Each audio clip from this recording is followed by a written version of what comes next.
low latency internet to people all over Earth. Every one of these Starlink missions gets us closer to achieving that goal. Some of the most exciting opportunities for Starlink are locations where traditional fiber or cable is simply not practical, such as rural and remote communities. It's also exciting for places where fiber and cable are impossible, such as aircrafts and cruise ships. This is a big endeavor, and we have a lot of work ahead of us, but today's launch gets us one step closer to these goals. If you're interested in getting future news about our Starlink service, head on over to starlink.com and sign up for updates. And if you're interested in helping roll out Starlink to the world, our Redmond, Washington location, which is just outside of Seattle, is looking for talented software engineers. The software engineers here at SpaceX get to drive work across exciting projects such as our rockets, spacecrafts, and satellites and ground systems. Send your resume to softwarejobs@spacex.com if you're interested in joining our team. So right now we are just under 2.5 minutes from liftoff, and Falcon 9 is moving into the final stages of the countdown. Right now, the first and second stages are nearly fully loaded with 1 million pounds of kerosene fuel and liquid oxygen. Fuel is completely loaded. LOX on the first stage is also completely loaded, and we are continuing to top off the liquid oxygen loading on the second stage. Super chilled liquid oxygen, which, like I mentioned, we call LOX, is our propellant oxidizer, and that's what is creating those white clouds around the vehicle that you see there. This happens when liquid oxygen is exposed to ambient air, which is warmer, and causes the liquid oxygen to evaporate into gas and form those white clouds. The first stage should finish prop loading here, and actually, I just noticed that all fuel tanks and liquid oxygen tanks are now fully loaded, so complete there on the prop load. Here, in just 30 seconds or so, we'll hear a call out that Falcon 9 is in startup. It means that the rocket's autonomous internal flight computers have taken over the launch countdown. At T-minus 2 seconds, the Merlin engines will light, and liftoff will be commanded to the vehicle at T-minus 0. So right now, as we approach the T-minus 1 minute mark, the Starlink payload and the Planet payloads continue to look healthy.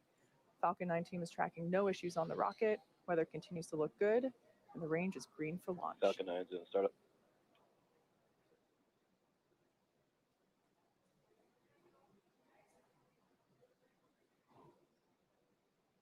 Stage 2, press for flight.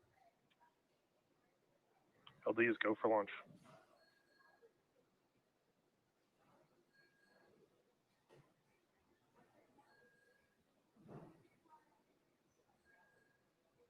T-minus 30 seconds.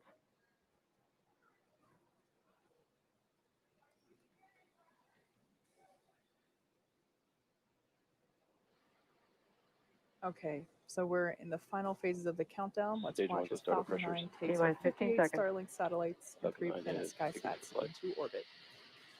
10, 9, 8, 7, 6, 5, 4, 3, 2, 1, 0.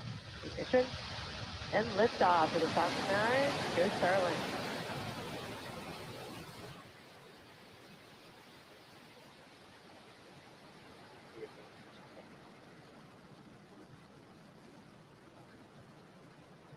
Stage 1, propulsion terminal.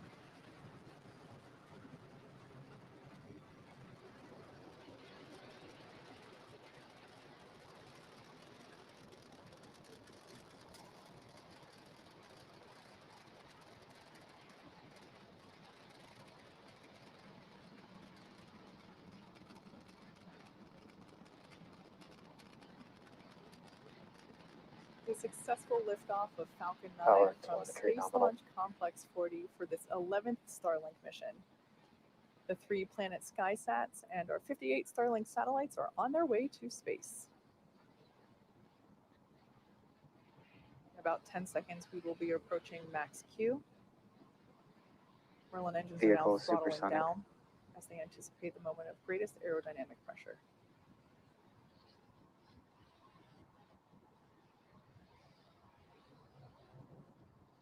Max Q. All right, we just went through max Q, and the vehicle is now supersonic. and Merlin engines have throttled back up. So coming up in about a minute, we'll have 3 events happening back to back. First will be main engine cutoff, or MECO.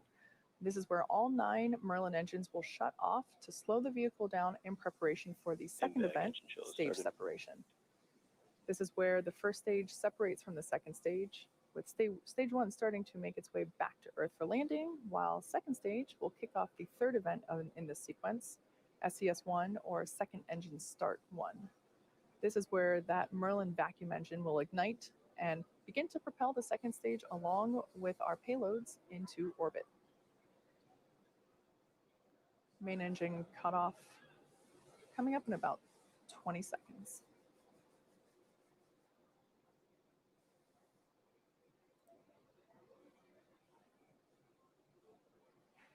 Everything continuing to look nominal for stage 1.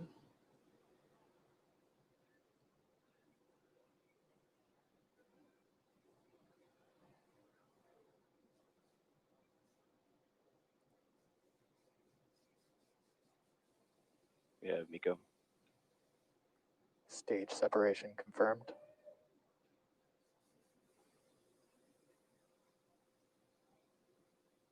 And impact ignition. All right, so there we saw those 3 events all happen in quick succession. Stage 1 is now making its way back to Earth. There on the left-hand side of your screen, we can see the grid fins slowly deploying. And on the right-hand side of your screen, the Merlin vacuum engine beginning to develop that healthy orange glow as it continues its journey on to orbit. Fairing separation confirmed. We're just a few seconds away from fairing deployment. There we go, visual confirmation of fairing deployment. Once again, as a reminder, we flew those fairings on a previous Starlink mission in January earlier this year. So with that, we have successfully reused this fairing pair. Like I said earlier, we will be attempting to catch those fairing halves with our recovery ships, Ms. Tree and Ms. Chief.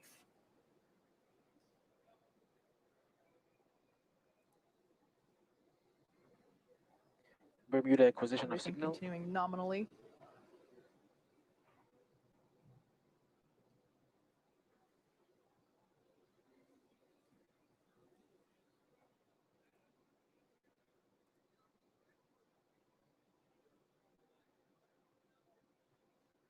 While the second stage is continuing to do its job, the first stage is making its way back home to Earth.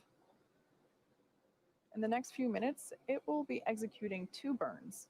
The first is the entry burn, where 3 of the Merlin engines at the bottom of the first stage will light up and begin to slow the stage down as it re-enters the upper part of the Earth's atmosphere.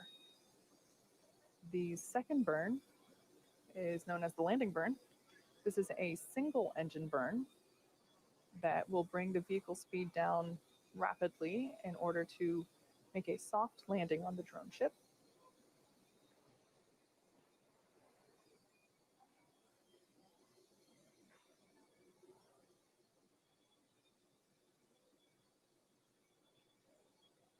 The 58 Starlink satellites that are being carried along on the right-hand side of your screen there by the second stage will be joining our constellation of over 600 Starlink satellites that are already on orbit, which once again are designed to provide high-speed, low-latency internet to people on Earth.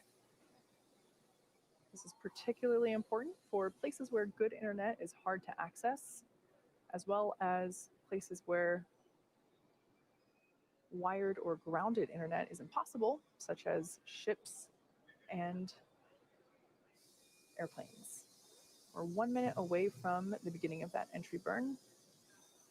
On the left-hand side of your screen, we can see stage 1 coasting using nothing but those grid fins. We see them articulate here and there as they continue to steer. And we also utilize nitrogen gas for occasional little bursts of that nitrogen gas, and we use that for attitude control, which sometimes you can catch a glimpse of as little white puffs.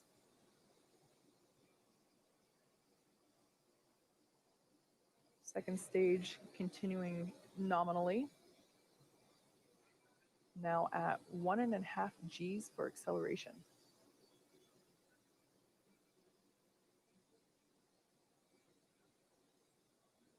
And 10 seconds away now from the beginning of that entry burn. Again, this is the first of 2 burns intended to slow the vehicle's velocity Stage down 1 as it FPS is re-enters the saved. Earth's atmosphere. Stage 1 entry burn startup. And there we can see that the entry burn has begun and will last for about 20 seconds. Stage 2 continues on nominal trajectory. Again, this burn utilizes 3 engines at the base of the rocket. And Stage there 1 we entry can burn see the shutdown. entry burn has concluded. Second stage trajectory is still looking nominal.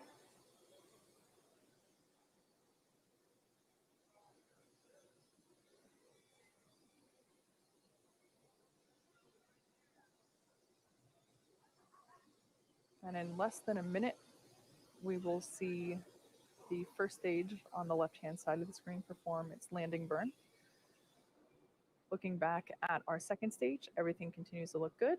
Once again, we are carrying 58 Starlink satellites prepared to join the over 600 Starlink satellites that are already on Stage 1 orbit, transonic. as well as 3 rideshare satellites for our customer planets. Those 3 SkySats will join the 18 SkySats that are already also on orbit. We're about 15 seconds away from landing burn. Terminal guidance.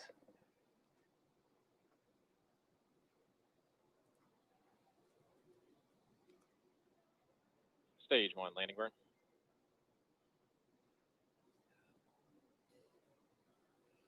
And landing burn has begun.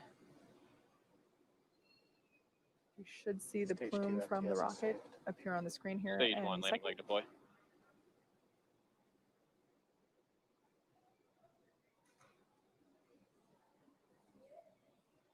Our touchdown and shut off. Stage Successful 1 landing landing confirmed.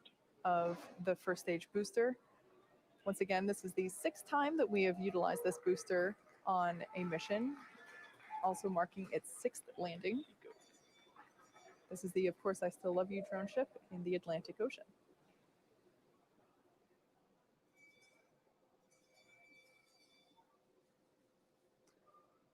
So turning our attention back to second stage, we've had Nominal orbit confirmation insertion. of second engine cutoff, or SECO-1.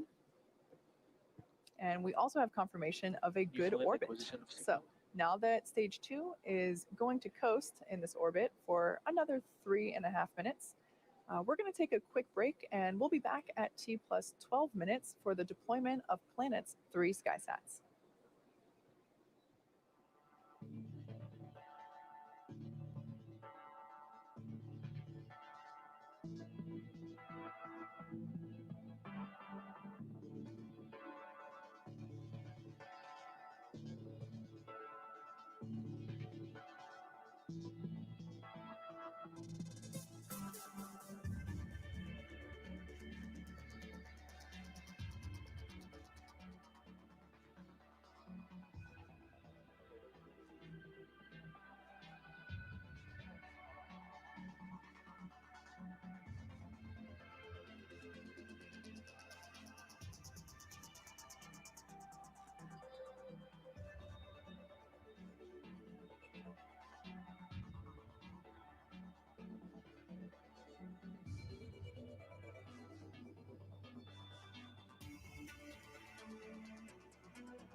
Welcome back to the webcast for this 11th Starlink mission.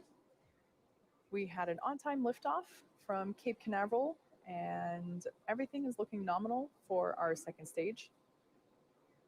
As we can see on our screen there, the stack of payloads. We are carrying 58 Starlink satellites, as well as 3 rideshare satellites for our customer planet. We're about 10 seconds away from the first of 3 deployments for those Planet SkySats.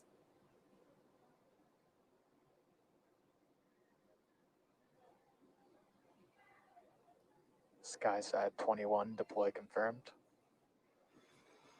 Okay, deployment confirmed for that first SkySat, the first of 3 this morning.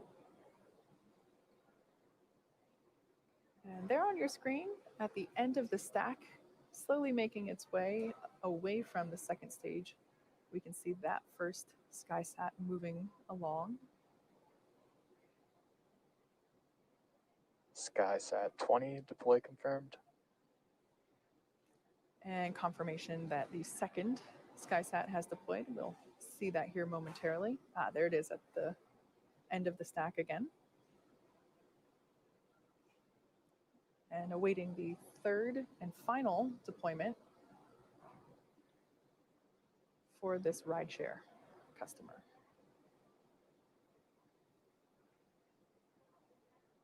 And SkySat 19 deploy confirmed. And deployment confirmed for that third and final SkySat for our customer planet. These 3 SkySats will be joining 18 already on orbit, which will complete the fleet of 21 and make it the largest high-resolution fleet of satellites in orbit to date. Like I mentioned before, they'll be capable of imaging a single location up to 12 times a day. Right now, stage 2 is going to continue to coast in this orbit for a few more minutes. During this time, it will start to spin along its central axis, which will give those Starlink satellites the momentum they require to space themselves out over time after deployment at T plus 46 minutes. So right now, we're going to take a break, but stay tuned because we'll be back at T plus 45 minutes in preparation for the deployment of those 58 Starlink satellites. Stay with us.